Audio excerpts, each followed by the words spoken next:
ওমা তাড়াতাড়ি ভাত দাও। এই তো দিচ্ছি, দেখো প্রথমে গরম গরম ভাত, ভাতের থেকে প্রত্যেক দিনের মতো আজকেও ধোয়া উঠছে। চিকেন বিরিয়ানি, আজকে বিরিয়ানিটা কিনে এনেছি।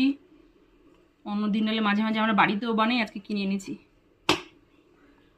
চিকেনও দিয়ে দিলাম এক পিস, উঠছে। দিয়ে দিলাম ডাল, আলু সিদ্ধ, দিয়ে দিলাম কচুরলতি ভাজা, সাথে দিয়ে দিলাম কচুর শাক, দিয়ে দিলাম শুটকি মাছ। শীতকাল পড়ে গেছে, ব্যাস এবার শুটকি মাছ তো মাঝে মাঝে খাবোই। শুটকি মাছটা শীতকালে আমাদের এতে হয়, গরমকালে করি না, শীতকালেই করি। দিয়ে দিলাম পেঁয়াজের ডাল। ডাল ছাড়া আমাদের চলেই নাই, যত কিছুই হোক না কেন ডাল একটু করতেই হবে। দিয়ে দিলাম চিকেন কষা। আজকে চিকেনটা যেমন বলেছিস তেমনই করেছি, একদম কষা কষা করেছি। বেশি ঝাল দাওনি তো? না, আর ঝাল তো একদমই দিইনি, একটু ঝোলঝোলও করিনি, একদম যেমন বলেছিস ঠিক তেমনই করেছি।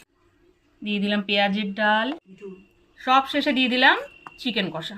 নাও শনিবারের একদম দুর্দান্ত ফাটাফাটি চমৎকার মেনু, বিরিয়ানি, চিকেন কষা, ডাল, শুটকি মাছ, সব রকম। ও একটা বলতে ভুলে গেছি, কচুর শাক, যেটা বাঙালির সব থেকে প্রিয়। তাড়াতাড়ি বসে পড়ো, নাও স্টার্ট করো।